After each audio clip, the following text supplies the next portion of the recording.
Chaque jour, d'un bout à l'autre du pays, des milliers de personnes font la différence et maintiennent le filet social en place pour aider les communautés plus vulnérables. Vous êtes sur le point de les découvrir et de plonger dans un monde où des gens qui n'ont rien d'ordinaire accomplissent des choses assurément extraordinaires. Des gens avec un cœur grand comme le monde et qui contribuent à changer le monde.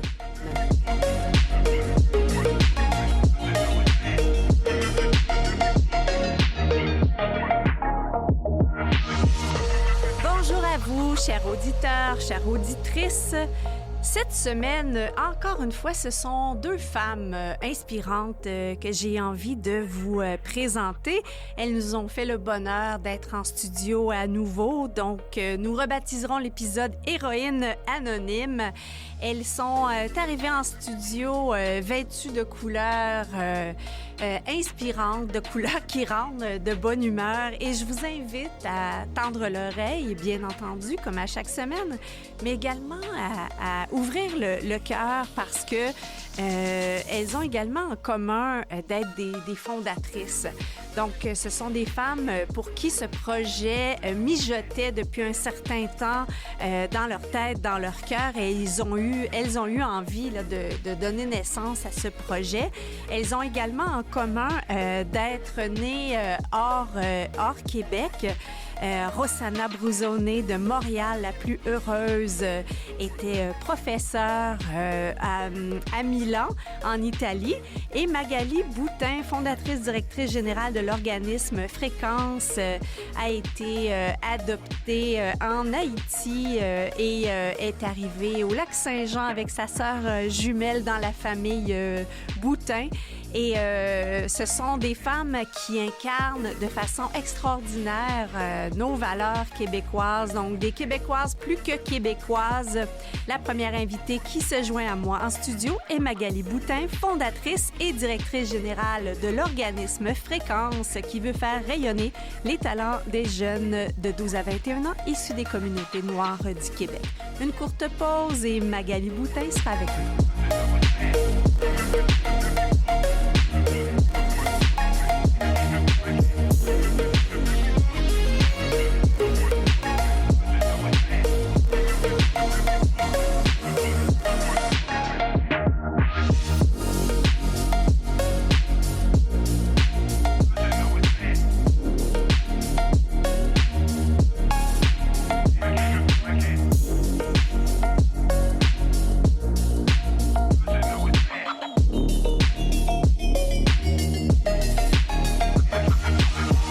Notre première invitée au Héros anonyme, j'aurais envie de dire aux Héroïnes anonymes parce qu'à nouveau, cette semaine, ce sont deux femmes qui sont à l'antenne, deux femmes qui sont pleinement investies dans l'organisme qu'elles ont créé.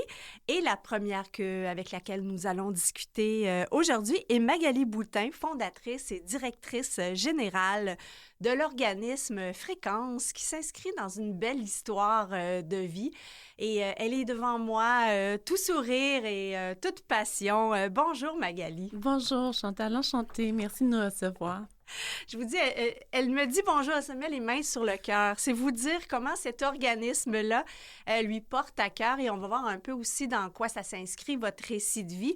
Mais d'abord, quelle est la mission de Fréquence? Alors, la mission de Fréquence, c'est vraiment de mettre en lumière les jeunes, tous les jeunes qui s'identifient en tant que noirs, issus des communautés noires du Québec. Donc, c'est non seulement Montréal, le Grand Montréal et les régions métropolitaines, mais de l'Abitibi au Lac-Saint-Jean. J'ai moi-même grandi au Lac-Saint-Jean. Oui.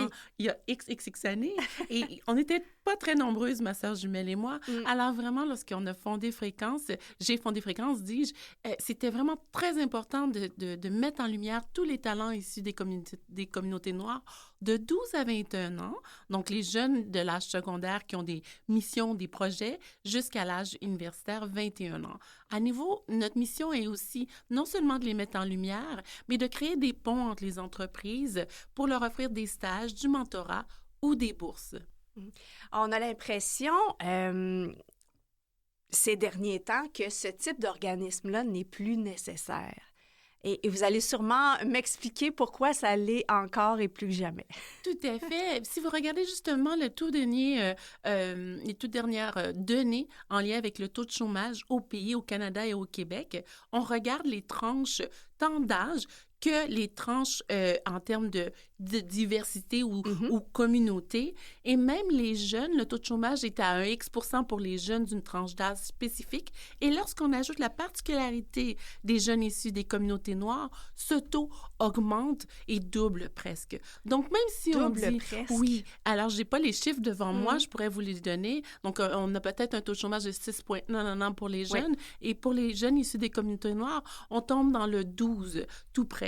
Donc, à nouveau, je dois vérifier les données, mais elles sont probantes. Et on a eu le dossier dans la presse tout récent qui a fait constat de cet enjeu auquel les jeunes, même s'il y a les talents, les ressources, les initiatives et l'éducation et le parcours qui est riche, il y a encore ce grand fossé qu'on essaie de rattraper, compenser. Et lorsqu'on on retourne vers les communautés noires, mais les adultes, ce fossé-là est toujours existant également. C'est en termes de masse salariale que, à nouveau, les professions sont moins accessibles pour les adultes de cette communauté-là. Alors, fréquence, imaginez, on s'est dit, nous, on n'attendra pas, parce qu'il y a énormément de ressources qui existent pour les adultes, mais pour les jeunes, il n'y en avait pas nécessairement. Il y a de la reconnaissance, des bourses, puis on est un écosystème qui sommes là pour soutenir la jeunesse et l'encourager, et plus particulièrement les jeunes issus des communautés noires. Et Fréquence a cette unicité, d'une certaine façon, de créer les ponts entre les entreprises, avec le mentorat, les stages et bien sûr les bourses. Parce qu'au départ, lorsque j'ai découvert l'organisme, que c'était un organisme jeunesse, je me disais, il me semble, on a parlé beaucoup d'organismes jeunesse récemment et je me demandais, est-ce qu'on a ce besoin de cette spécificité-là? Et je ne vais pas dire les chiffres spécifiques que vous me donnez, mais plus les écarts tendent à démontrer qu'effectivement... Et vous avez dans votre énoncé de mission de changer le regard porté sur la jeunesse noire. Quel est ce regard-là que vous voulez changer? Bien, tout à fait. À nouveau, les dossiers, toujours dans les médias, le constat, nous sommes à nouveau au Québec la seule province, puis on va inclure les États-Unis si on tombe dans la thématique du jour, mais à nouveau, on n'ira pas là, mais c'est un regard qui frappe, incluant les États-Unis. Nous sommes la seule province où le racisme systémique n'est pas accepté, révélé, n'est pas officiellement par les entités gouvernementales admis. C'est quand même fort. Donc, on a tout le reste du Canada qui admet qu'il y a du racisme systémique qui existe dans nos systèmes. On ajoute les États-Unis, mais on doit exclure le Québec.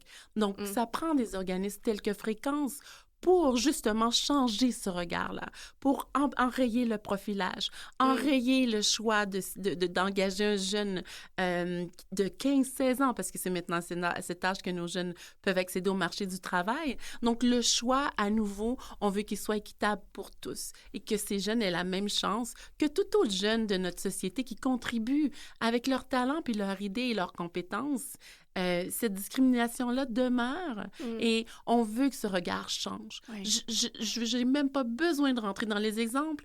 Ils sont présents, ils sont souvent invisibles, perçus ou au contraire très visibles et marquent cette jeunesse à jamais. Et c'est ça qu'on veut changer pour leur donner toutes les chances d'avancer. Je vais poser une question, Magali, puis elle peut être un peu particulière. Quel lien on fait entre, par exemple, enrayer le profilage et la fierté qu'on veut développer chez les jeunes? Est-ce qu'il n'y a pas certains engrenages ou cercles vicieux dans tout ça?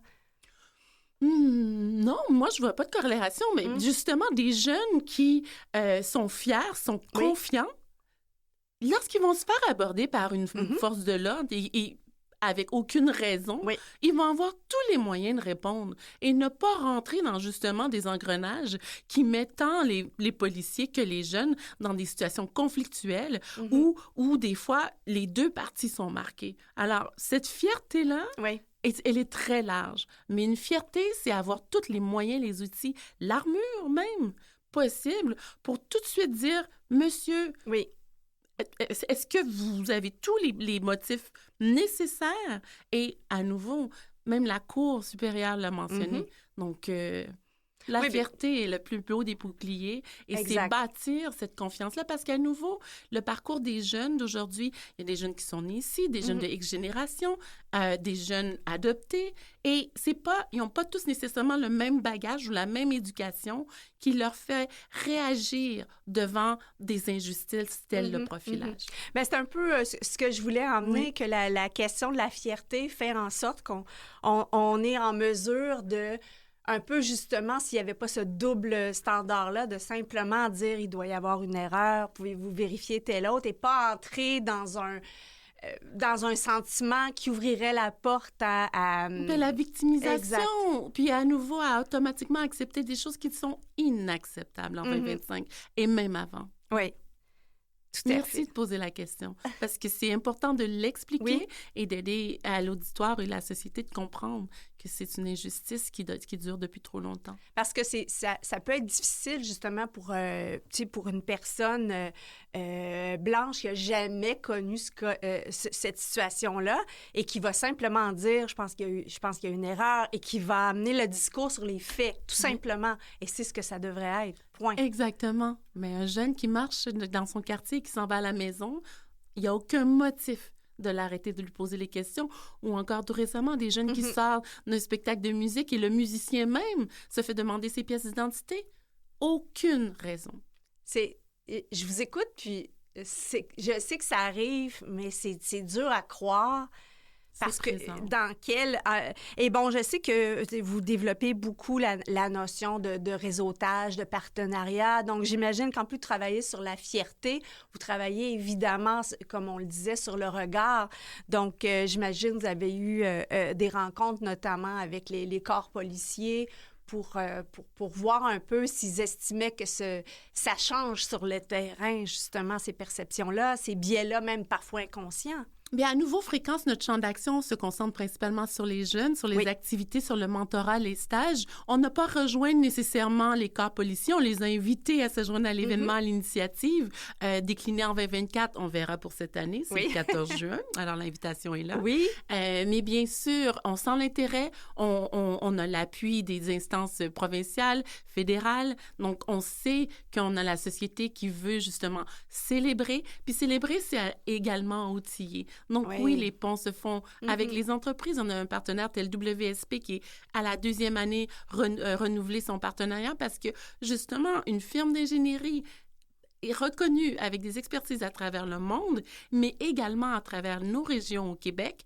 On dit oui, dès la première année, nous embarquons parce qu'on a des talents nous-mêmes au sein de notre organisation et on le voit et on veut les développer pour qu'ils soient confortables, à l'aise et qu'ils évoluent professionnellement un jour au sein de notre entreprise partout au Québec. Donc, c'est magnifique de voir comment le positivisme de Fréquence, ce que l'on amène, c'est sans faire abstraction de qu'est-ce qu'on vient de discuter des enjeux de la société, mais c'est d'outiller ces jeunes-là pour dire justement qu'ils ont une place pour eux, peu importe où ils veulent aller.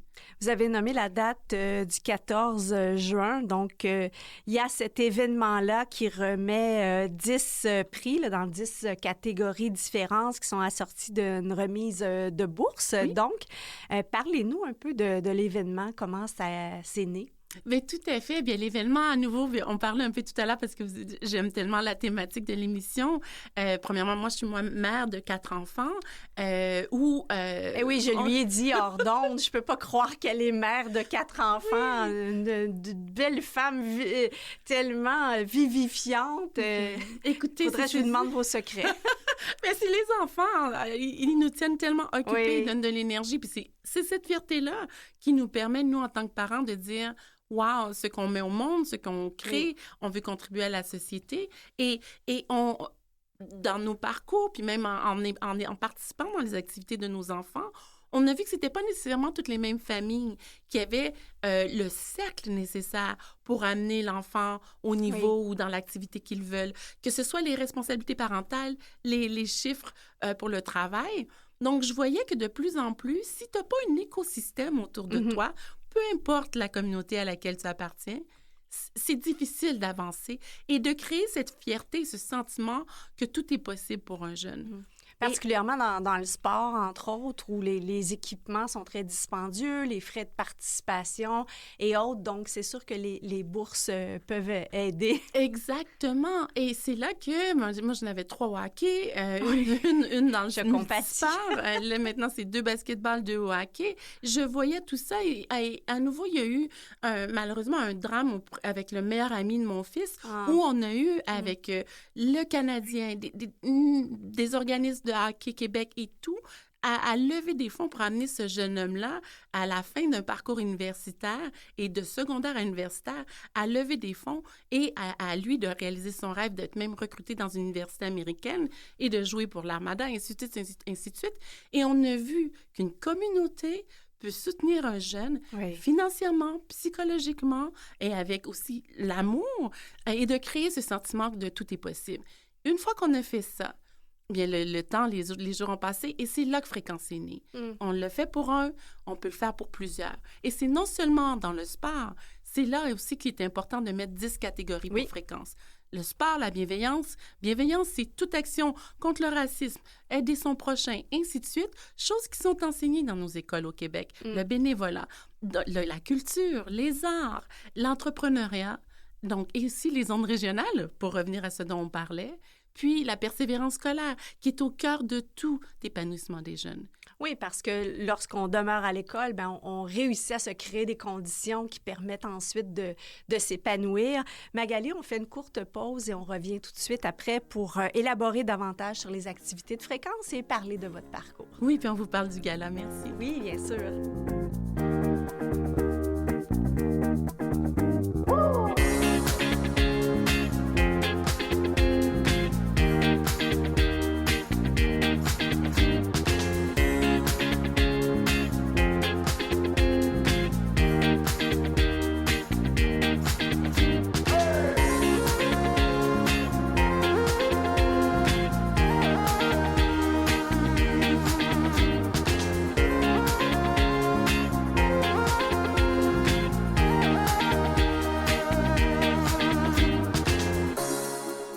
En studio avec Magali Boutin. Elle est la fondatrice et directrice générale de l'organisme Fréquence qui veut faire rayonner les talents et la persévérance des jeunes de 12 à 21 ans issus des communautés noires du Québec. Donc, on a parlé avant la pause de cet événement-là, Gala, qui remet des prix et des bourses dans 10 catégories. Vous les avez appelées des ondes. Oui, pourquoi? Parce qu'à nouveau, des catégories, des fois, ça semble circonscrit. Tandis que des ondes, ça rayonne, ça prend sa place dans une société. Beau ça lien avec la mission, rayonner les ondes, oui. Voilà, c'est ça. Donc, on voyait ce cercle, cet écho-là. Puis le slogan, c'est l'écho des talents d'ici. Donc, justement, c'est pour encourager les jeunes et les partenaires à comprendre qu'on veut que ça voyage, cette initiative-là, et le talent qu'on va découvrir à Fréquence. Ah ben c'est très bien lié, hein? L'idée de fréquence aussi, c'est fréquence, des ondes. Des vagues. Oui, il y a quelque chose de très dans le mouvement, dans tout ça. Et je voyais que, parlant de mouvement, vous avez réussi à convaincre de nombreux membres pour le jury là, qui était en charge. On parle d'une 60aine de membres. Exactement. Au grand total, 63. Et c'est fabuleux de voir année après année. Puis là, même, on vient de terminer la première sélection. Les mises en candidature se sont clos le 3 mai dernier. La délibération a eu lieu le week-end dernier. Et des témoignages et de voir des membres du jury émus par la suite, délibérations, bien sûr, auxquelles je n'ai pas assisté, mais j'ai eu les échos. Des échos. C'est des personnalités issues des communautés noires qui œuvrent dans toutes les sphères de la société et qui sont... on a Zach Zoya qui est à Los Angeles, mais qui a été élevé en Abitibi, Anna Mulunda du milieu théâtral et comédienne. On a des gens du milieu de l'entrepreneuriat, des sciences, de la radio. Déborah Cher-Enfant, oui. Stéphanie Jecroix, Mika Guerrier. Exactement. Oui. Shelby Jean-Baptiste qui a remporté justement l'artiste de l'année ou la personnalité publique au Gala Dynastie. C'est fabuleux. On a Shamar Ossidar de Royalty Natural, qui est une marque qui ne fait que grandir. Donc, on a eu l'année passée Vicky Joseph. Donc, c'est bien de voir dans tous les milieux. Il y a même Sabrina Boutin, ma jumelle de MedTech, vice-présidente dans une compagnie d'innovation médicale. Alors, c'est fabuleux de voir comment nos membres du jury croient en cette opportunité et de rejoindre les jeunes pour leur dire que tout est possible et même devenir mentor si besoin il y a et si demande il y a. Donc, il y a un certain jumelage qui peut se faire avec les membres du jury? Oui, exactement. Jumelage tant avec les membres du jury ou bien avec les entreprises qui sont partenaires de fréquence parce que souvent, les entreprises eux-mêmes ont des programmes de stage et mentorat avec des jeunes de niveau universitaire ou justement dans le milieu de la santé. L'année dernière, notre lauréate des ondes innovatrices au milieu de la santé a fait un stage d'1 jour, chose qui est très accessible pour un jeune du niveau secondaire. Et quelle forme prend ce mentorat? Alors, le forme de mentorat, c'est 4 sessions par année en volet virtuel, bien sûr, où un responsable de fréquence assiste pour l'échange et le mentor pose des questions aux jeunes. Le jeune a aussi des questions à préparer en amont. Et il y a un échange, tant sur le parcours, les recommandations ou l'écoute du jeune. Puis on le sait très bien, surtout à l'adolescence, des fois, les jeunes préfèrent se confier à d'autres personnes qui connaissent très bien leur milieu ou leur passion qu'à leurs parents. Je l'ai vécu. Oui, bien, allons-y dans votre parcours. Je ne sais pas si vous parlez de vous en tant que parent ou en tant qu'enfant. En tant que parent, non. Rapidement, c'est drôle, dès ma petite enfance, ma mère disait toujours t'étais déjà une petite maman ambulante, alors... Oh, c'est joli! Oui. Donc, vous le disiez, vous l'avez évoqué un peu plus tôt, vous avez grandi au Lac-Saint-Jean. Oui, Alma, précisément, oui, avec ma sœur jumelle. Donc, ma sœur et moi, avons été adoptés à l'âge de 6 mois par Port-au-Prince, en Haïti, via Adoption internationale. À l'époque, c'était souvent des enfants d'Haïti et adoptés par une famille extraordinaire qui avait déjà 3 enfants. Donc, 3 frères et les 2 jumelles Boutin se sont jointes à l'aventure. Ça a été phénoménal. Nos parents très impliqués dans la communauté. Fréquence vient aussi de ça, de voir que, puis le fait d'être en région, toute cette force-là, cette régionalité-là, mais le tout est possible, existe exactement aussi en région, peu importe les origines. Est-ce que c'était le cas toutefois à l'époque? Oui, à l'époque, je vois mes parents, comment ils étaient impliqués. Mon père a été un des premiers fondateurs de Kinocœur, du mouvement Kinocœur, en termes de l'implanter dans la région. Ma mère, le Théâtre populaire d'Alma. Donc, de partir des initiatives, des troupes pour des choses qu'on voyait souvent plus dans les grands centres. Donc, oui, c'est au cœur de cette vouloir-faire de région. Puis, je ne ferai pas l'énumération de tous les talents du Saguenay-Lac-Saint-Jean qui sont maintenant à Montréal. Mais oui, ça fait longtemps que ça demeure et c'est une essence qui nous a été inculquée et qui fait que maintenant, tant dans mon parcours professionnel ou en termes d'engagement envers la société, c'est présent. Puis, je pourrais pas faire abstraction d'avoir grandi en région pour avoir cette volonté de laisser ma marque puis de savoir que j'ai ma place, peu importe où je suis dans le monde. Bien, surtout avec cette région-là. Ma mère est originaire de Jonquière, alors je comprends très, très bien les échos et la fierté particulière à cette région-là. Et c'est drôle parce que je voyais un reel sur Facebook hier de « Tu sais que tu viens du Lac-Saint-Jean quand ?» et ça avait été très partagé et très commenté. Oui, tout à fait. Donc, voilà. Donc, le parcours est ça. Par la suite, bien sûr, le sport, les études nous amènent en dehors des grands centres. C'est ce qu'on voit, mais de plus en plus, on voit des jeunes revenir en région. Mais toute ma famille, on s'est éparpillés dans les grands centres et même jusqu'aux États-Unis. Et par la suite, bien, les enfants entrent dans le paysage, 1, 2, puis par la suite, coup double, les jumeaux jumelles, Yuri et Maïté, qui sont nés en 2008. Là, vous parlez des enfants...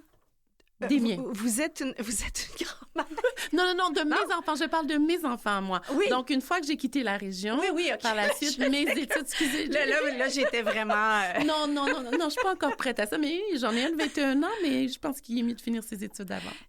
En ayant un également du même âge, je partage tout à fait votre avis de maman. Dans votre parcours aussi, il y a eu vous-même le sport. Là. Vous avez été très impliquée en natation, je crois. Exactement. Et sans revenir nécessairement au terme du racisme, c'est quelque chose que vous avez vécu dans la pratique de votre sport? Tout à fait, mais je vous dirais Très peu.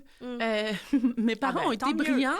Je pense qu'ils ont dit, t'es mieux de tout gagner puis d'être la meilleure. Comme ça, il va y avoir un respect qui va s'instaurer. Oui, mais c'est une pression, ça, non? Oui, c'est une pression, mais je vous dirais, à nouveau, être en région, l'esprit, l'écosystème. On regardait justement hier encore, on a des records régionaux en natation qui datent de 35 ans et qui ne sont pas encore battus. Donc, il y avait quelque chose de spécial dans l'eau, comme Astérix et Obélix, qui fait que, justement, on était une cuvée qui avait un talent. Et ce qui a fait que moi, dès l'âge de 12 ans, j'avais mes standards nationaux.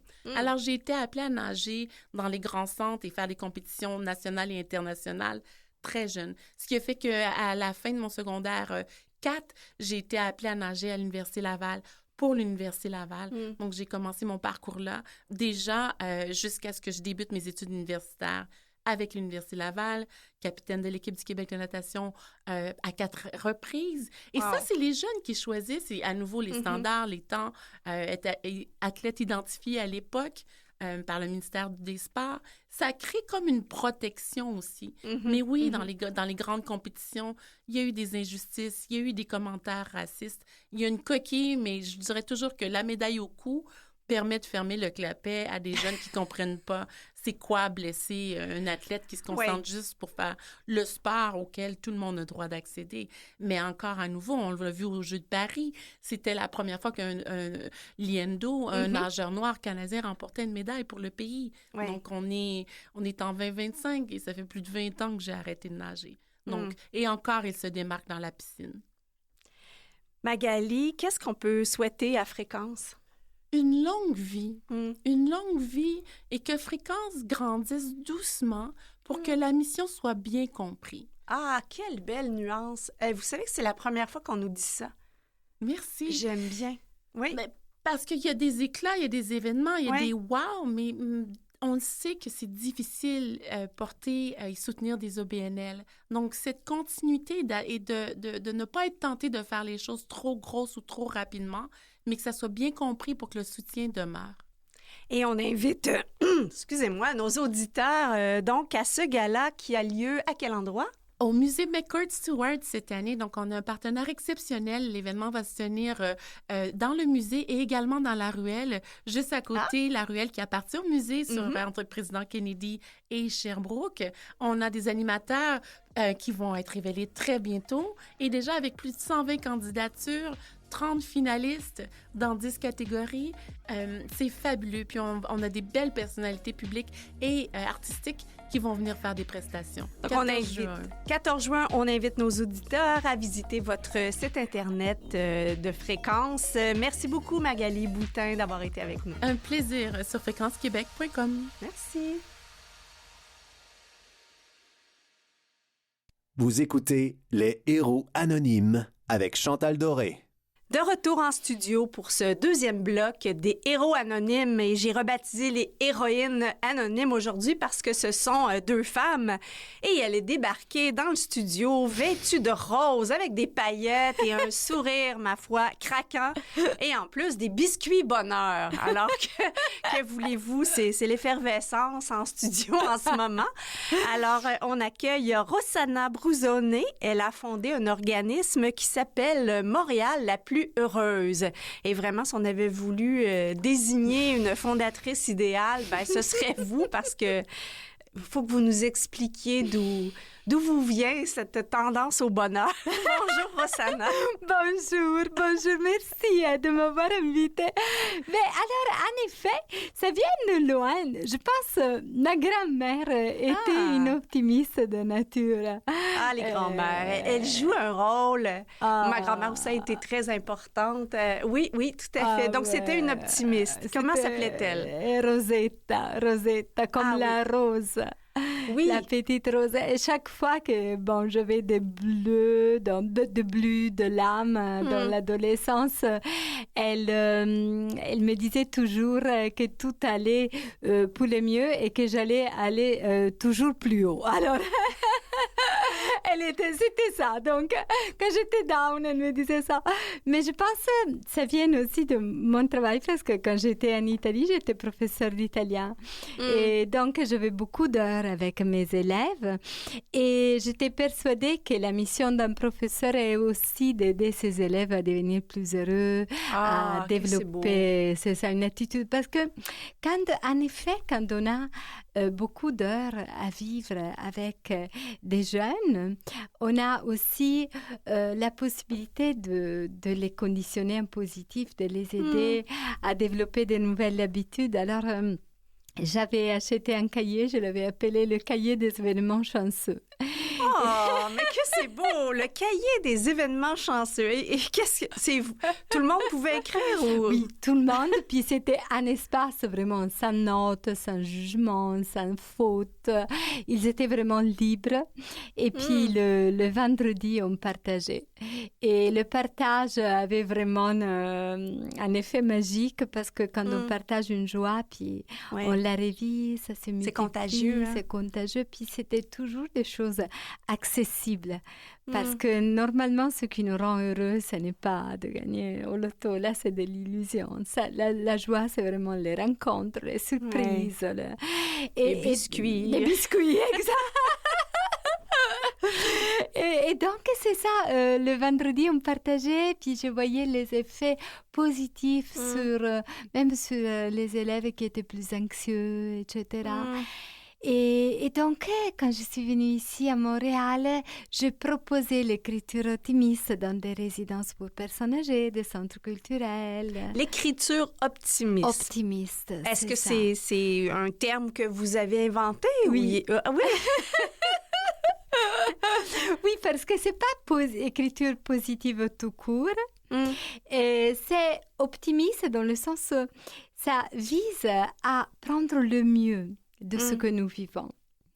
Et d'optimiser notre quotidien, notre histoire et voir ce que nous pouvons retenir pour grandir, pour faire du bien aussi aux autres, pour nous faire du bien, ce que nous pouvons partager. Et donc, c'est ça, pendant un atelier d'écriture optimiste, c'est ça qui se passe. Il y a un thème, un texte, puis après, je donne une suggestion d'écriture, on écrit librement et à la fin, on partage. Donc, il ne s'agit pas d'apprendre à écrire, d'apprendre des techniques, mais juste d'utiliser l'écriture pour mieux vivre. Oui, comme véhicule, comme vecteur. Exact.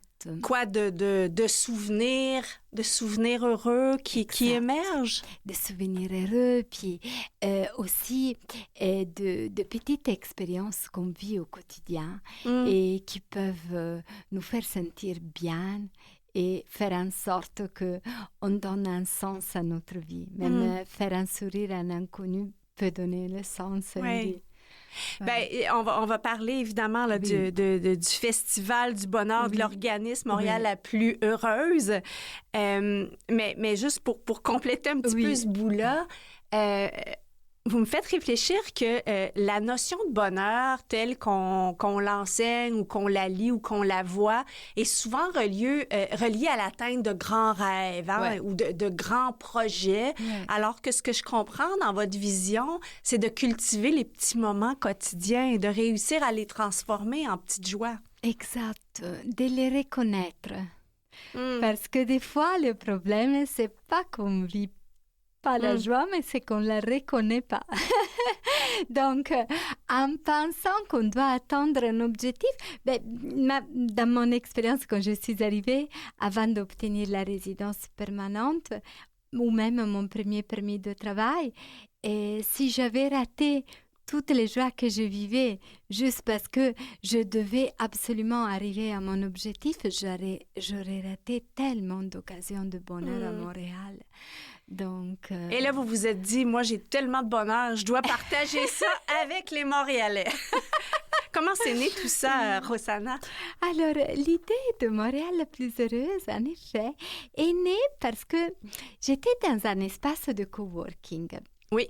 Et je me souviens qu'une personne qui travaillait là-bas avec son entreprise de marketing, c'était pas une OBNL, elle me dit « Ah, mon Dieu, on pourrait faire quelque chose un jour, faire que les Montréalais sont les plus heureux, etc. » Puis elle m'a dit ça.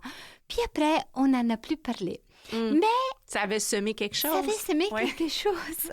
Parce que ensuite, j'avais sorti un petit bouquin, Le défi optimiste, et il y avait un employé de son entreprise qui m'avait aidé avec le graphisme. Puis il vient me voir, il me dit « mais tu sais que demain, il y a le 2e anniversaire de Je fais Montréal, qui était un mouvement citoyen qui aidait vraiment beaucoup de projets. » Alors il me dit « Est-ce qu'on y va ?» Et j'ai dit « Oui, mais alors il faut créer un projet. » Et alors, j'ai repensé à ça. Je dis, mais écoute, on crée le projet Montréal, la ville la plus heureuse au monde. Et puis, on y est allé. On a écrit le projet pendant la soirée, même en bout de nuit. Wow! Et puis le jour fallait saisir l'opportunité. Il fallait, parce que moi, je pensais que c'était trop tard. C'était novembre 2016. Je pensais que c'était trop tard pour proposer quelque chose pour 2017. Mais quand il m'a dit ça, j'ai dit, mais non, c'est pas trop tard. On y va. Puis, en effet, notre projet en janvier 2017 a intégré Je fais Montréal. C'était un projet d'un documentaire où 150 personnes, parce que c'était le 150e de Montréal, du Canada, 150 personnes répondaient à la question « Pourquoi es-tu heureuse à Montréal ?» Et donc, on interviewait vraiment les personnes au fur et à mesure avec un autre ami, Franck Bio, qui est un photographe. On allait vraiment dans la ville à toutes les occasions. Ça s'est fait vraiment comme un collier de perles. On rencontrait quelqu'un, on demandait « Est-ce que tu veux faire une capsule ?» La personne faisait une capsule de 1 minute. C'était toujours bonne la première avec un téléphone, vraiment tout. Et puis, à la fin, on a fait une campagne de socio-financement pour réaliser le documentaire. Et il y a eu beaucoup de personnes qui nous ont aidés bénévolement. Donc, on les a appelés les ambassadeurs du bonheur. Et à la fin, on a fait le cri de joie au Mont-Royal. On est les 200 à crier Montréal est la ville la plus heureuse au monde. Ah oui, ça me dit quoi, là? Et puis c'est ça, puis c'était la dernière capsule du documentaire. Et à la fin, on a fondé l'organisme parce qu'on s'est dit, après tout cela, c'est bien de continuer. Oui. Quand on voit que ça fait écho, puis que ça nous fait du bien et qu'on est capable de créer des choses en une nuit, continuons. Donc, le document, est-ce qu'il est, on peut le visionner quelque part, le documentaire? Si on va sur notre page MTL, la plus heureuse, sur notre site mtl.org, on peut le voir même sur la page d'accueil. Il y a le lien vers le documentaire, le lien YouTube. Alors, le documentaire a fait des petits, dont le Festival du bonheur, le Festival Novembre en couleurs, oui, parce qu'on sait que novembre est un mois où on a bien besoin dans cette grisaille, et des manifestations de joie. Oui. Donc, qu'est-ce qu'on fait dans un Festival du bonheur? Alors, le Festival du bonheur, effectivement, c'est notre première création en 2019. Et ça consiste en plusieurs volets dans différents arrondissements normalement. Donc, on a un volet spectacle. Cette année, c'était un spectacle d'humour avec plusieurs performances d'artistes. Puis, on a un volet art visuel. Cette année, on a fait une exposition avec des jeunes, avec Fusion Jeunesse. Et puis, on a un volet cinéma, donc avec des courts-métrages réalisés cette année par des jeunes encore, mais ça dépend des années aussi. Ça a été des personnes de mais toujours sur un thème sur un thème positif. Ouais. Exact. Oui. Cette année, c'était les rencontres heureuses. Ouais. Et donc, tout était autour des rencontres heureuses. Et puis, on a eu aussi le volet jeu, un volet intergénérationnel. Et disons qu'on vise beaucoup la diversité. Donc, on valorise plusieurs communautés. Donc, à chaque année, on a des artistes de toute origine. Quand vous parlez d'activités intergénérationnelles, j'entends votre grand-mère Rosetta qui est derrière tout ça un peu. C'est drôle, je n'avais pas pensé comme ça, mais c'est vrai. C'est vrai qu'on aime beaucoup faire rencontrer les générations parce qu'on trouve qu'elles ont tellement à partager, à échanger.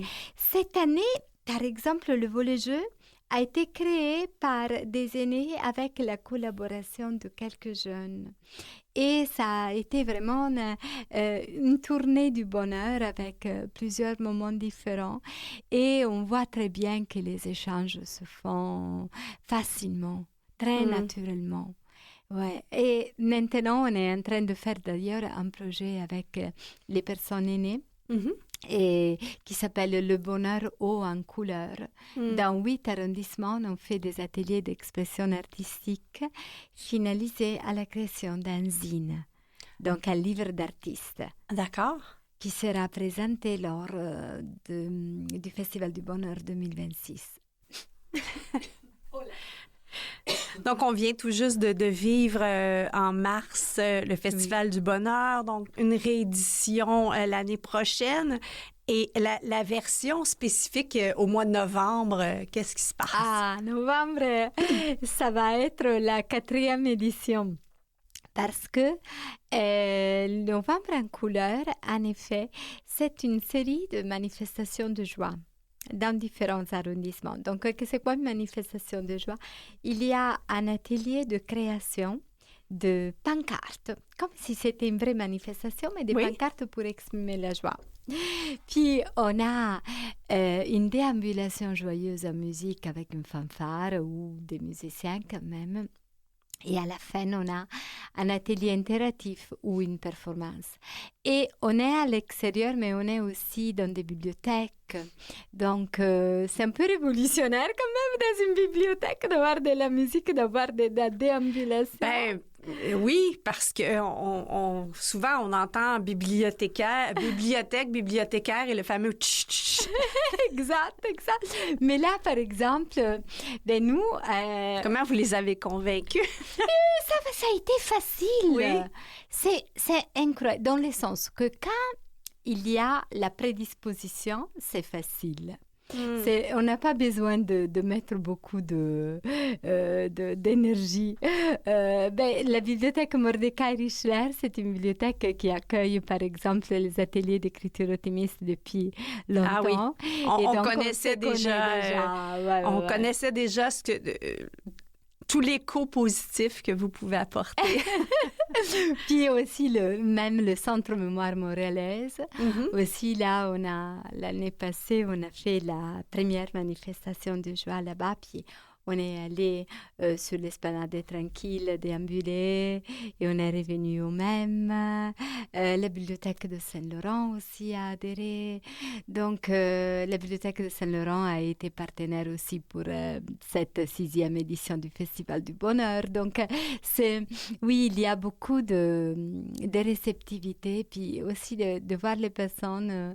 ce que ça leur apporte. Même les personnes qui ne s'y attendaient pas. C'est un peu la question que j'avais parce que spontanément, dès qu'on reconnaît dans une manifestation la forme des pancartes, on se dit, bon, quel est le sujet?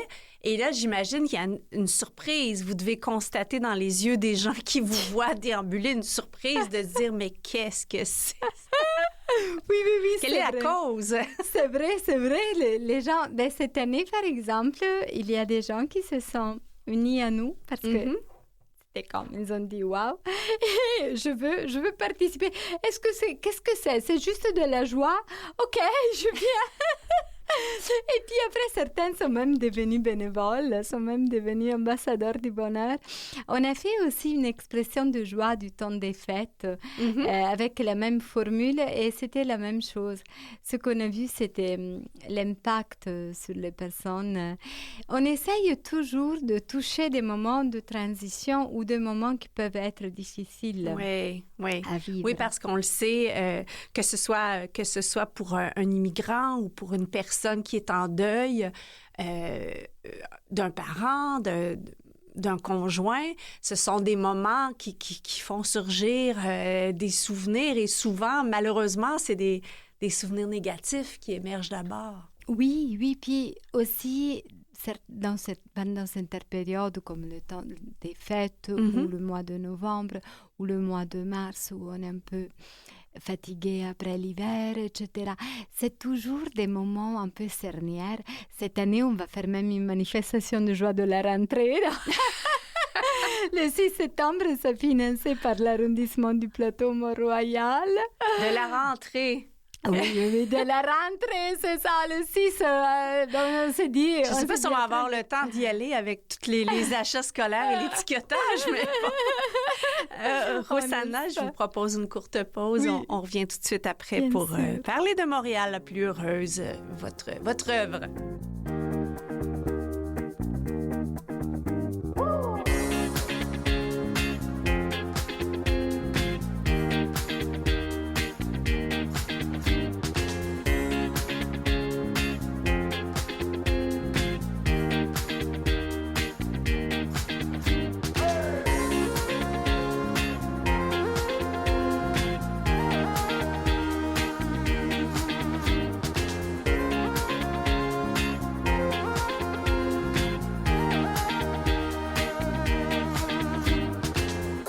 Dernier bloc des héros anonymes. Cette semaine, nous poursuivons notre discussion avec Rosanna Brusone de Montréal, la plus heureuse. Alors, Rosanna, comment naît un organisme? En fait, plus, comment réussir à survivre un tel organisme? J'imagine que ça implique des partenaires financiers. Oui, oui. Alors, en effet, nous n'avons pas encore une subvention à la mission. Donc, ça, c'est Ouais, le comme gros défi. malheureusement, beaucoup d'organismes. Ouais, mais nous avons des partenaires financiers pour les projets. Par exemple, on a Patrimoine Canada pour le Festival du Bonheur et pour Novembre en couleur. On a la ville de Montréal pour Novembre en couleur. Et puis, pour l'expression de joie du temps des fêtes, l'année passée aussi, on a eu l'arrondissement de Ville-Marie. Cette année, voilà, on a l'arrondissement du Plateau pour la manifestation de joie de la rentrée. Puis, pour ce qui est du projet avec les aînés, on a Québec Amis des aînés et on a aussi Nouveaux Horizons pour les aînés. Mais c'est vrai que pour essayer de survivre à l'année longue, nous avons la possibilité de devenir membre. Naturellement, ça, c'est une petite cotisation de 5 ou 20 dollars.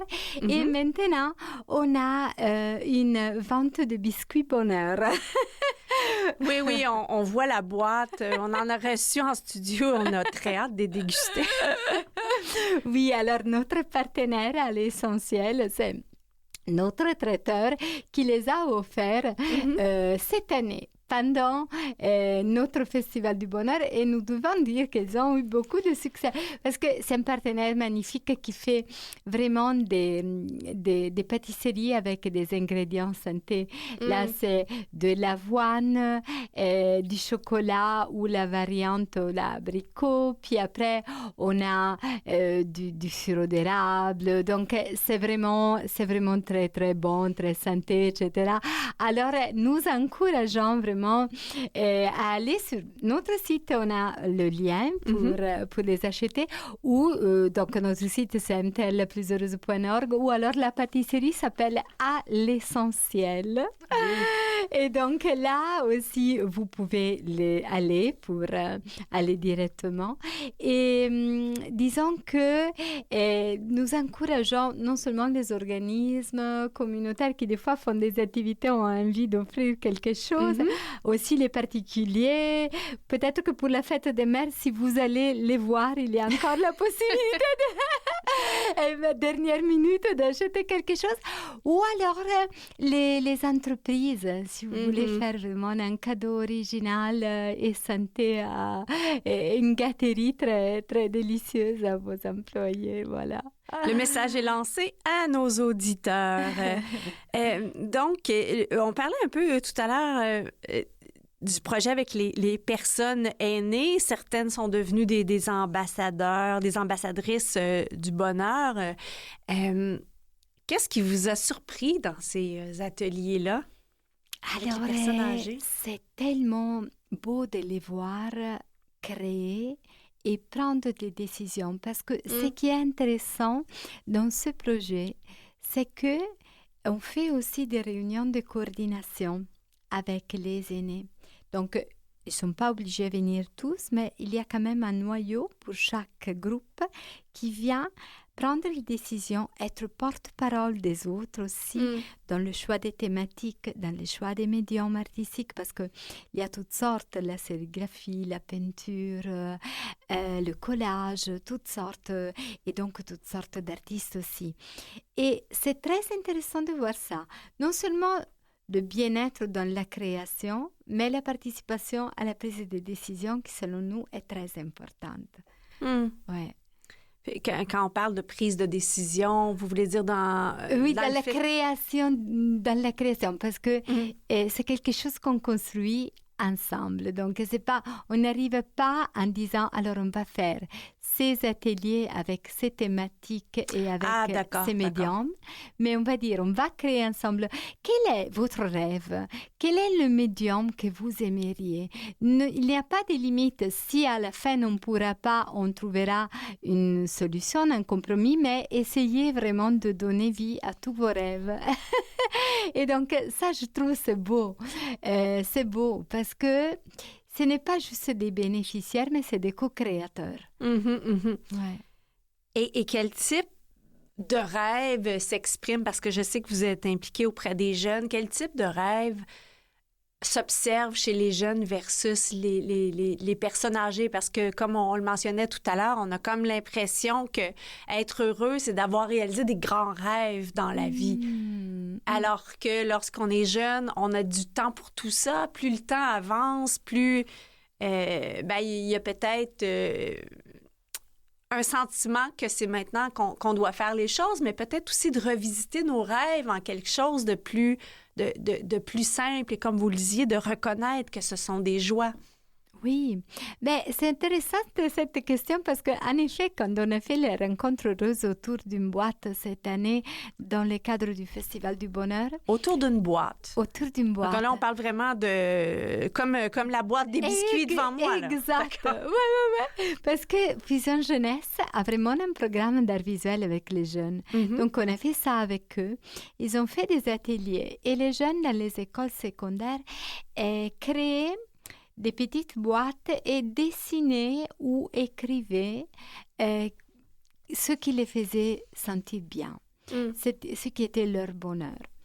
Et je dois dire qu'il y a vraiment un tout petit pourcentage qui a mis l'argent. Oui. Il y a quelqu'un qui a mis ça. Mais sinon, il y avait beaucoup de sport, beaucoup de être ensemble, l'été ou la crème glacée. Voilà. Mais ça ne veut pas dire...